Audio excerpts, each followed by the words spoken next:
नीट पेपरफुटी प्रकरणातील सीबीआयच्या चार्जशीटमधून अनेक धक्कादायक खुलासे झालेत। माहिती लपवण्यासाठी आरोपींकडून व्हॉट्सअप ग्रुप्सचा वापर केला गेला। एका ग्रुपचं नाव नीट 2026 तर दुसऱ्या ग्रुपचं नाव फिफा वर्ल्ड कप 2026 असं ठेवण्यात आलं होतं। बायोलॉजी क्लासेसचं वेळापत्रक आणि माहिती शेअर करण्यासाठी हा ग्रुप बनवला होता। पुण्याच्या मनीषा मांढरेने नोव्हेंबर 2025 मध्ये 8 विद्यार्थ्यांचा हा ग्रुप बनवला होता। ओळख लपवण्यासाठी आरोपींनी सांकेतिक नावांचा वापर केलेला होता। एनटीएच्या मास्टर सेटसाठी कैलाश आणि शिवालिक या सांकेतिक नावांचा वापर करण्यात आलेला होता।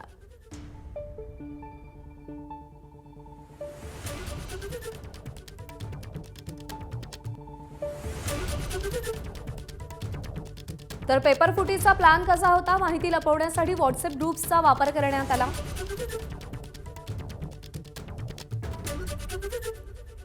एका ग्रुपचं नाव होतं नीट 2026 तर दुसऱ्या ग्रुपचं नाव होतं फिफा वर्ल्ड कप 2026।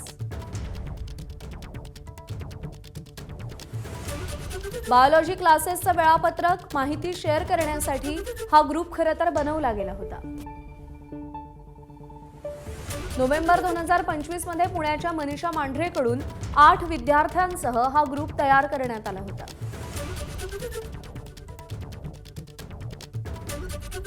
ओळख लपवण्यासाठी आरोपींनी सांकेतिक नावं वापरली। मूळ प्रश्नपत्रिकेच्या प्रतीसाठी कैलाश आणि शिवालिक ही सांकेतिक नावं वापरली गेली। आरोपीच्या मोबाईलमध्ये साथीदाराचा नंबर एपी ब्रोकर नावानं सेव्ह केला गेला।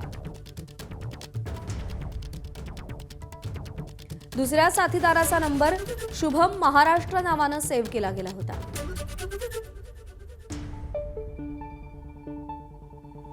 तर पेपरफुटी संदर्भात हा प्लॅन आखण्यात आलेला होता। सीबीआयच्या चार्जशीटमधून अनेक खुलासे झालेले आहेत। नीट संदर्भातली माहिती लपवण्यासाठी फुटबॉलच्या नावानं व्हॉट्सअप ग्रुप बनवण्यात आला, ज्याचं नाव होतं फिफा वर्ल्ड कप 2026 आणि दुसऱ्या ग्रुपचं नाव होतं नीट 2026। पुण्याच्या मनीषा मांढरेनं नोव्हेंबर 2025 मध्ये हा ग्रुप बनवला होता। ओळख लपवण्यासाठी आरोपींनी सांकेतिक नावांचा वापर केला होता। त्यामुळे अत्यंत नियोजनबद्ध पद्धतीनं नीटचा पेपर फोडण्यासाठी हे सगळं जाळं विणलं गेलेलं होतं। पण अखेर या सगळ्या जाळ्याचा पर्दाफाश झालाय आणि सगळ्या आरोपींना अटक करण्यात आलेली आहे। आता चौकशी सुरू आहे, चार्जशीट दाखल करण्यात आली आहे सीबीआयकडून आणि या चार्जशीटमधून अनेक खुलासे झालेले आहेत। मनीषा मांढरे जी बायोलॉजीची प्राध्यापिका होती, तिनं हा ग्रुप 2025 मध्ये बायोलॉजीची माहिती आणि वेळापत्रक शेअर करण्यासाठी बनवला होता, अशी माहिती देखील समोर येते।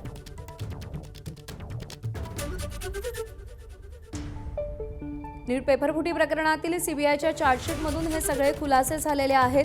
नियोजनबद्ध पद्धतीनं वेगवेगळ्या ठिकाणी आपले लोक नेमून पेपरफुटीचं प्रकरण यशस्वी करण्यात आलेलं होतं, पण त्याचा फटका देशातल्या लाखो विद्यार्थ्यांना बसला आणि त्यांना नीटला सामोरं जावं लागलं। मे मध्ये नीटचा पेपर फुटल्याचं समोर आलं। मे मध्ये परीक्षा झालेली होती आणि त्यानंतर सरकारनं ती परीक्षा रद्द ठरवत पुन्हा एकदा परीक्षा घेण्याचा निर्णय घेतला, जी परीक्षा जूनमध्ये घेतली गेली। त्यावरून विद्यार्थ्यांचा संताप देखील संपूर्ण देशानं पाहिलेला आहे।